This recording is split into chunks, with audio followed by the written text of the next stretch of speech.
2023 was comparatively a slow reading year for me. I only read about 27 books. There were ups, there were downs, there were good books, there were favorites, there were average and below average books I did not even finish. So let's get down to it. This is all the books I've read in the year of 2023. Let's talk about it. The first book I read this year is called Fine Print by Lauren Asher. I'm sure every one of you has heard about it via Booktube or Bookstagram or booktok because it was a sensation. It is book one in the Dreamland Billionaire series and it does live up to its hype. It checks all of my favorite boxes. It is a billionaire romance. There is enemies to lovers. He grovels. He's obsessed with her. He watches Pride and Prejudice, all 17 versions, just because she loves the book. Rowan Kane is in my top 10 book boyfriends of the year. You can see why. Although the book did have a little bit of, kind of draggy, the typical billionaire romance thing and the third act breakup, which I absolutely loathe in romance books. I mean, communicate with each other and don't break up like in the quarter of the book, right? Which it happens in this book for like absolute stupid reasons that I love you too much, I'm investing too much time in you, stuff like that. So that is the only minus I have to say about this book. Apart from that, Fine Print was like a decent read. It's an above average read and I would give 4 stars for Fine Print. The second book I read this year is called Final Offer, also by Lauren Asher. It's actually the book 3 of the Dreamland Billionaire series. Fine Print is the first book and the second book is Terms and Conditions. Third book is Final Offer. And you should ask me why I didn't read Terms and Conditions because I read that first, even before Fine Print. So I had like absolutely spoiled myself of like the ship of Rowan and Zara and who was about to be paired up with Cal. I already knew that. But, I liked the plot, so I continued it, and Final Offer was good. It was an above average read. I wouldn't say like it's wow, oh my god, no. It was not that good, but it was good. It was enjoyable. It was a cozy romance. It had the complicated trope of childhood friends to lovers to enemies to lovers again. It was spicy, not that spicy though, but it was spicy. The little kid, Cammy, is the highlight of the book, and Cal's interaction with Zara's child, that's the single mom thing, and him becoming a parent thing, that was really adorable. And the third act breakup was present in this book as well, but it wasn't that like complicated. It resolved very quickly. It didn't get me heartbreaking or anything. Maybe it was because I wasn't invested in this book as much as I was in Terms and Conditions and Final Offer. But the third act breakup was comparatively better than the other 2 books. So Final Offer was an above average read, and I would give it 3 stars, 3.5 stars. The next book I read this year is called Addicted to You by Krista and Becca Ritchie.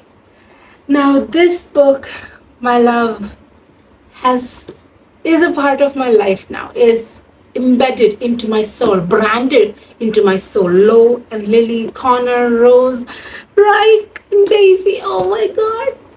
The core 6 is everything to me. This story was so new. The plot of it, the addictions, their journey, their struggles, it was so raw and I was sobbing every 3 chapters.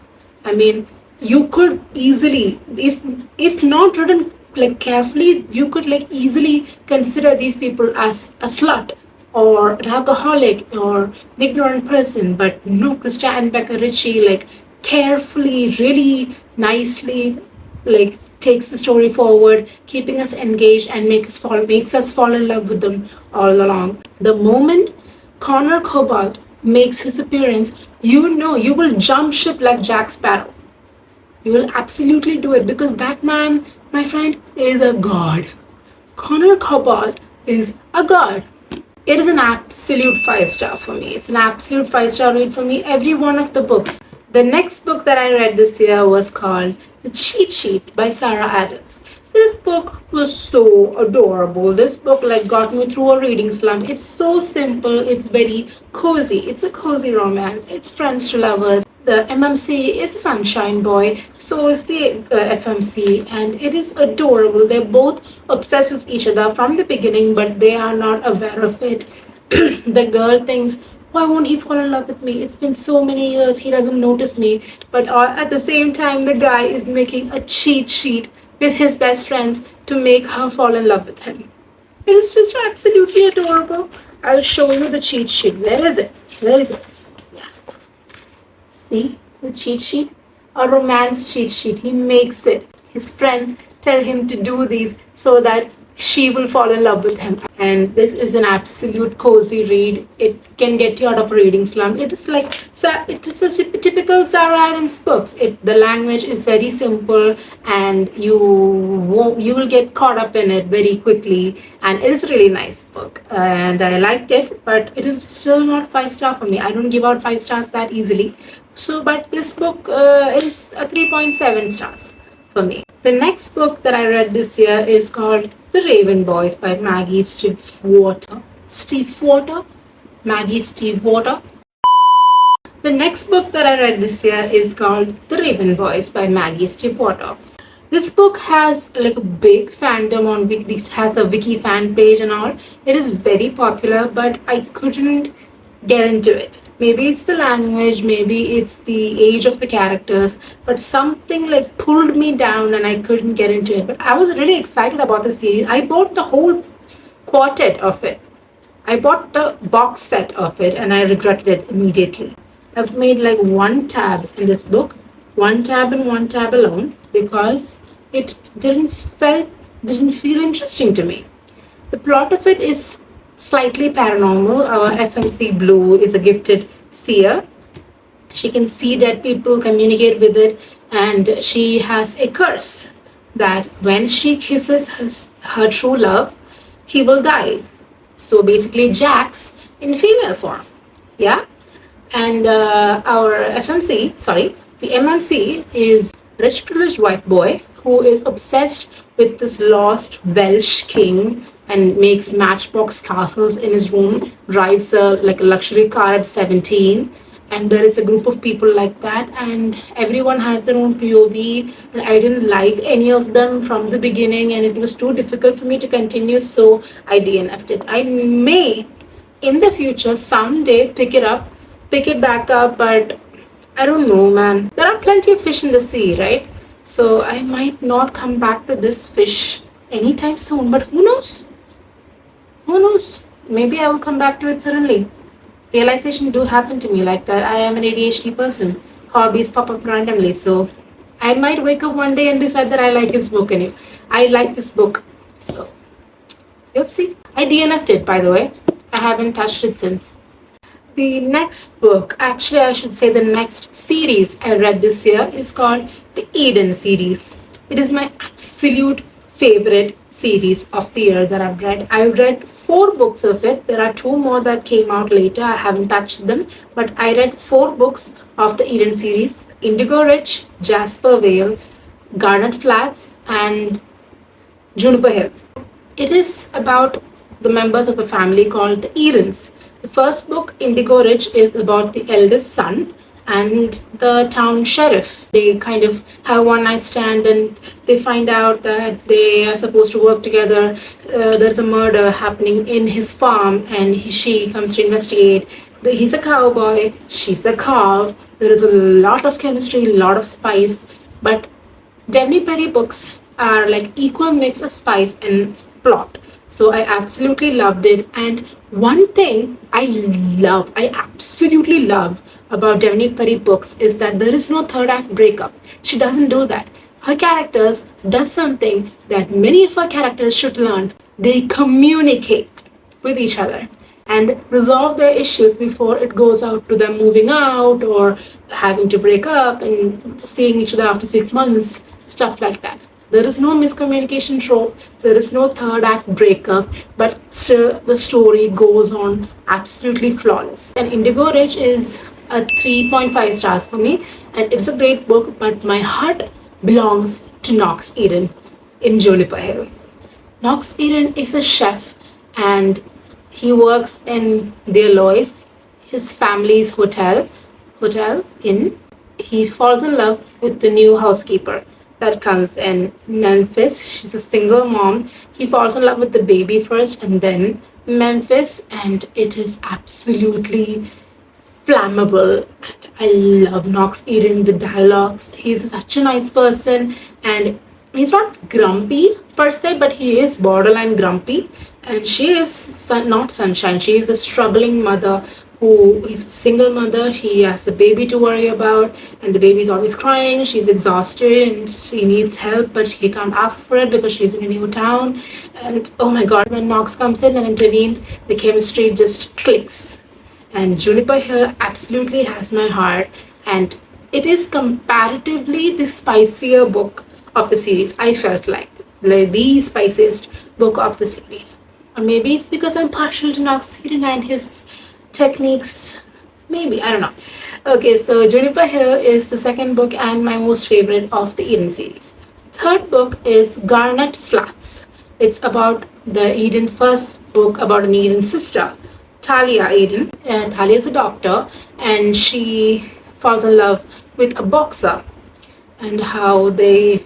It is my least favorite book of the series, and there is plot, but it is really complicated. He breaks her heart at one point and then comes back with the baby, expects her to fall in love with him and forgive him, like just like that. So it was kind of annoying for me at a point, but it was good though. The plot is really engaging. You can't close the book.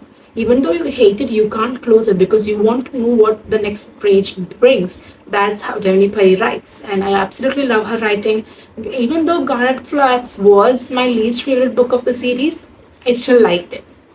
So yeah, Garnet Flats would be 2 point. No, come on, 3 stars for me, and Juniper Hill is 5 stars. It is 5 stars. The last book that I read of the series is Jasper Vale. I love it, but not more than Juniper Hill. But I love it. It is they get drunk and get married in Vegas, and they're trying to hide it from their families, and then the families eventually find out, and they're trying to stay together for a limited period of time so that both parties benefit from it. The dogs are barking like fucking crazy. What is going on? Jasper Vale is really intriguing. It has a little spicy. It is really spicy, but as I mentioned earlier, this plot is not bad either.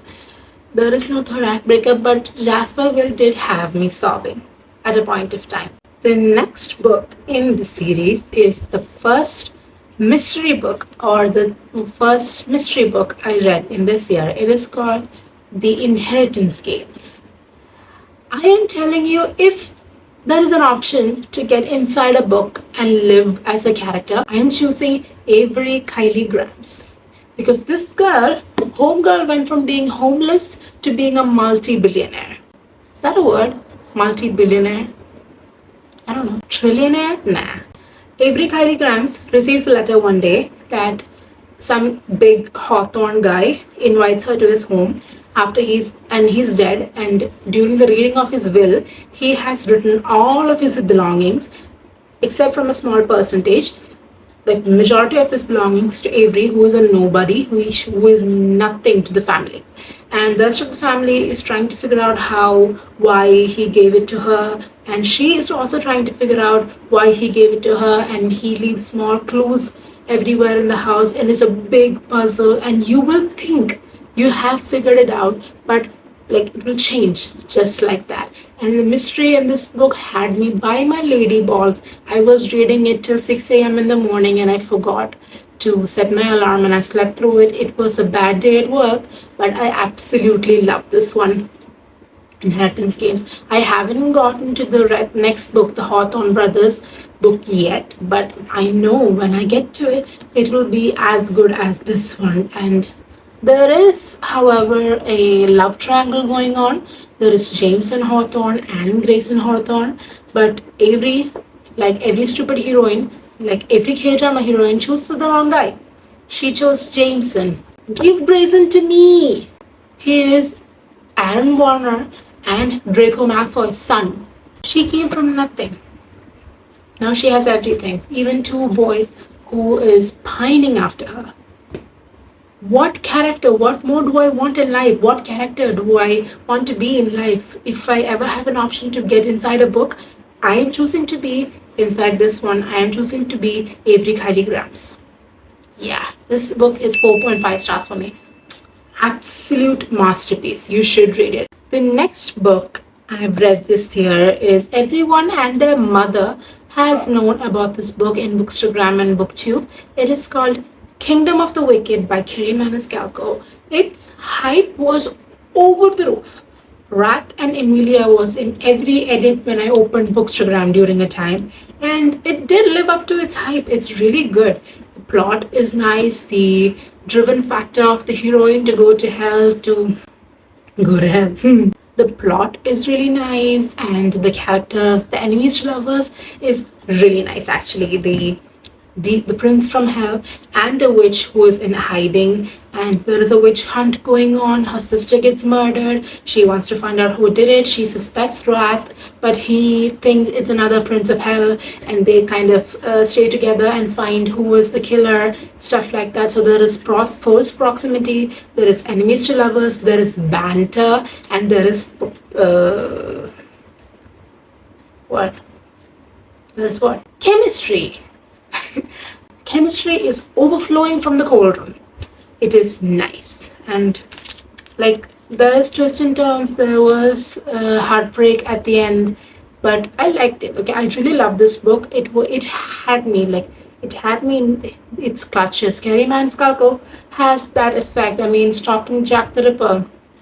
You know how I was absolutely in love with the guy. I can't remember his name now. I love with the guy, and Wrath is in my top 5 book boyfriends of this year. So you can imagine he is good. But however, I bought the second book very shortly after I read the first book, and this book turned out to be disappointing. Wrath must have a hump on his back by now, because he carried the whole book on his back. The whole book is about, I mean, they had a fight, like a big separation at the end of first book. So this book, they're acting really cold towards each other, but Emilia is basically lusting after Wrath in this book. Not because she wants to, but the condition, like the situation demands to. So they are in hell, and she's basically panting after him, and Wrath does a lot of alpha male shit. He cuts the guy's tongue off because he says something bad about Amelia and stuff. There are stuff that we like, but then came chapter 16. It was not okay, man. Wrath, I love you, buddy, but it was not okay. He kind of manipulated her mind to do stuff, and it was borderline SA. So I kind of closed the book right then. There are few tabs, as you can see. I like the book. There are good quotes. There are spicy scenes. There is like chemistry. The chemistry still overflows the cauldron, but it's still the whole motivating factor, or the motivating factor of me turning the page was Wrath. Nothing else did it for me. I've read like this much, so this much is 2.5 stars for me. I don't know what happens in this portion. Maybe the rating could go up, the rating could go down. So let's see. Kingdom of the Wicked, Cursed, 2.5 stars. Kingdom of the Wicked, 4 stars. The next book I read was Beach Read. Emily Henry, I have a bone to pick with you. You name your books these dandy little names. Beach Read, Happy Place, People We Meet on Vacation, Book Lovers. But you end up ripping our heart out of our chest and squeezing it within your fingertips. This book is not about beach. This book is not about reading at a beach. This book is about daddy issues and abandonment issues, and how January, the FMC, lost her belief in true love. She lost her entire belief system. It is heartbreaking. I was sobbing through most chapters in here. And the guy also has attachment issues because his wife cheated on him. So January finds out his dad had been cheating on her mother all this time, and everything she believes about love, true love, that is completely shattered. And there is this line which stayed with me for a long time. It is this: the father you knew never existed anyway. I'd never really had him. It was just a story I'd been telling myself. Emily Henry Strikes Again. This book is an absolute 5 stars for me. It is emotional, it is romantic, it is plot worthy, there is spice, little bit, but that's all it needs. And this book is very everything. The next book is the mother of Bookstagram these days. It is none other than, drumroll, Fourth Wing. My oh my, did I devour this book. It is an absolute masterpiece. Everything I like in a fantasy book is put into a blender, mixed and poured into a book mold, and this thing came out. Everything I like. There is a shadow daddy, there is enemies to lovers, there are dragons, there is mated pairs, there are emotional links, there are empath links, and there is plot, there is smut, there is a war college, there's like life or death situations, there is quests, there is everything. Everything I want in a fantasy book, this book has it. This book has altered my brain chemistry forever, and I haven't, like, after Akatar, I haven't held a book in my hands which has influenced me like this, and it was really refreshing to have that again. This book was an absolute 5 star for me.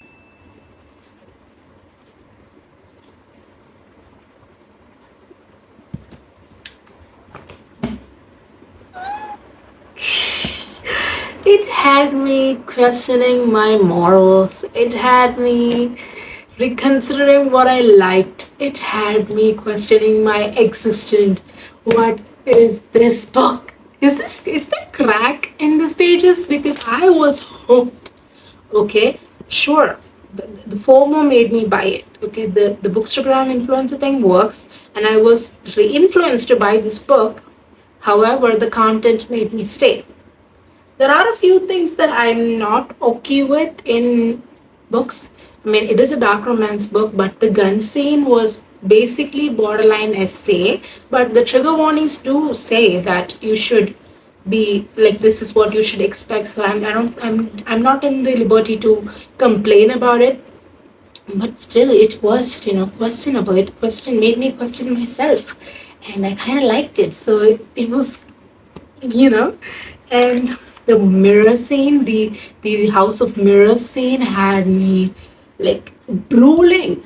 It had me drooling, and it was nice. And the last 10-20 pages,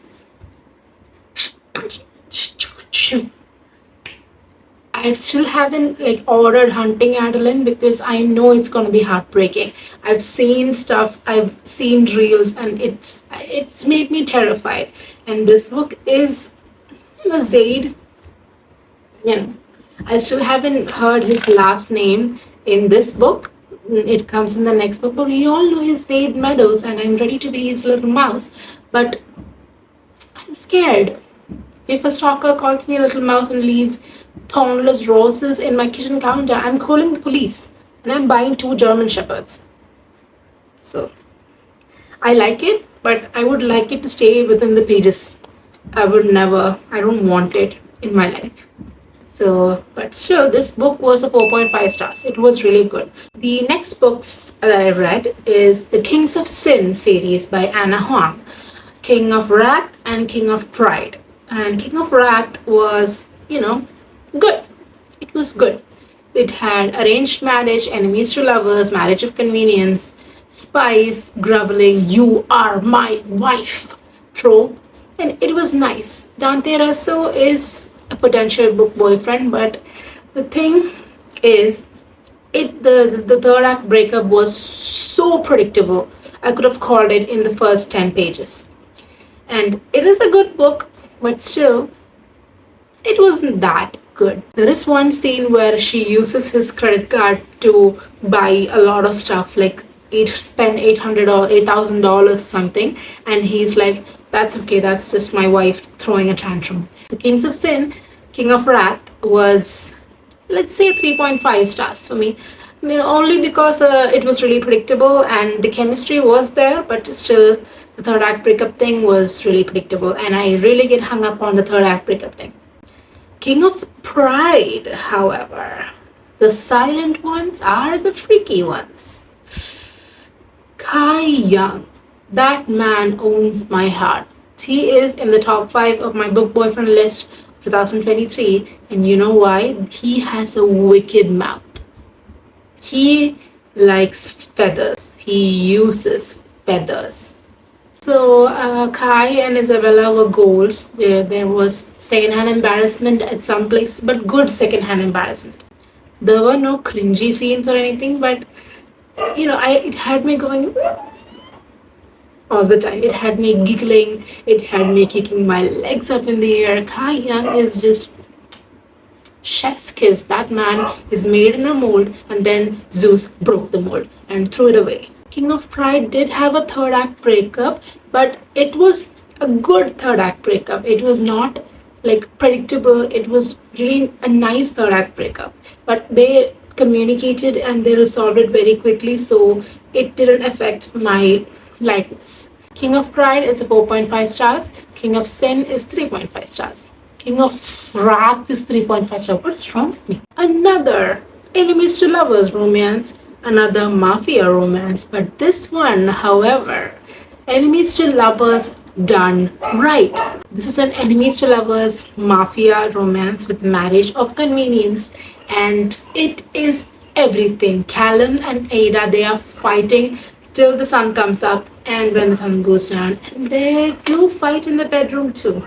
On their wedding day, Ada eats a bunch of strawberries and then goes to the wedding kiss because Callum is allergic to strawberries and it makes his tongue swell up, and he goes into like a rest. His throat swells up and he goes into the hospital.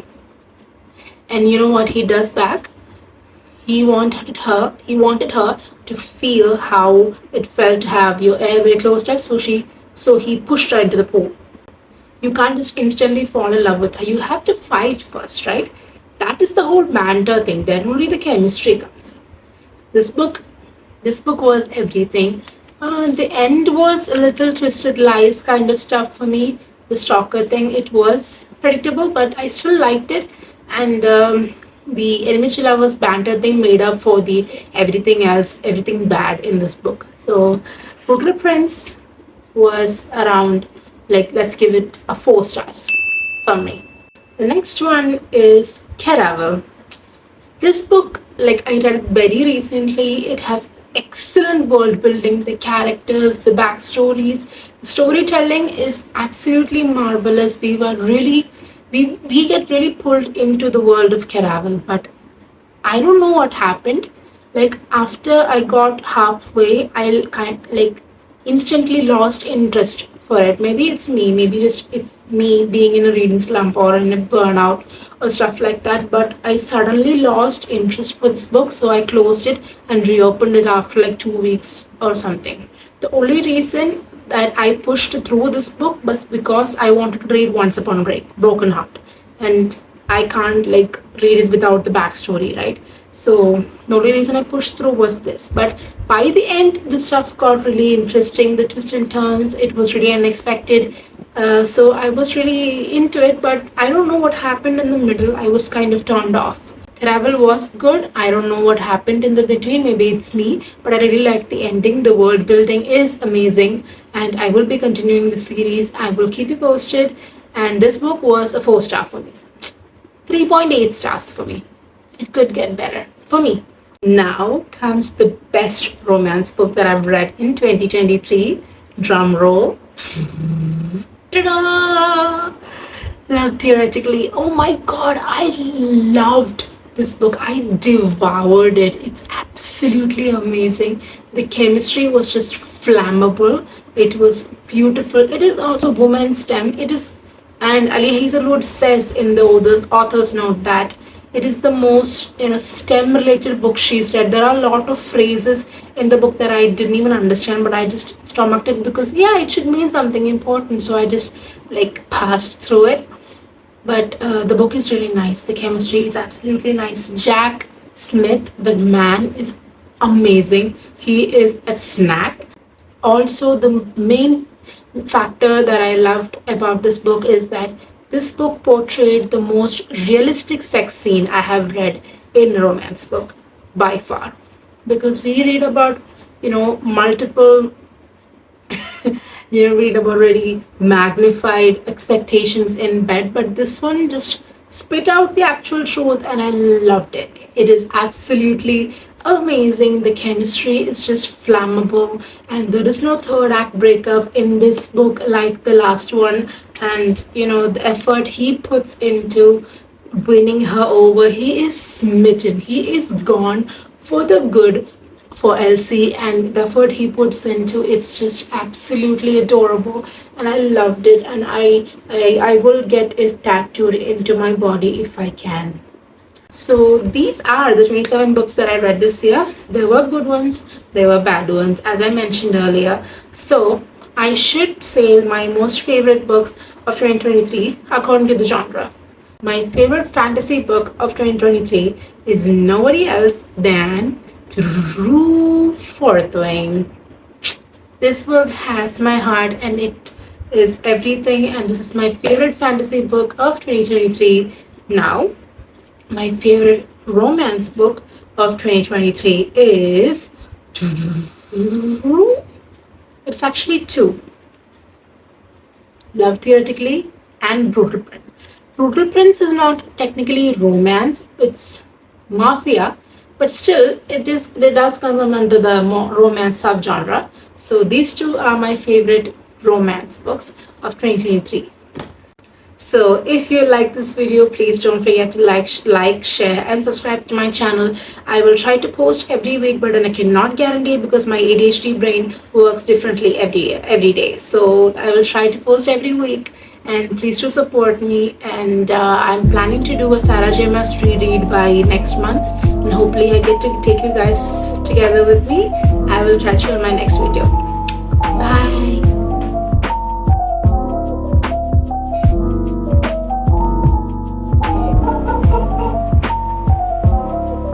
Are you done? Nope.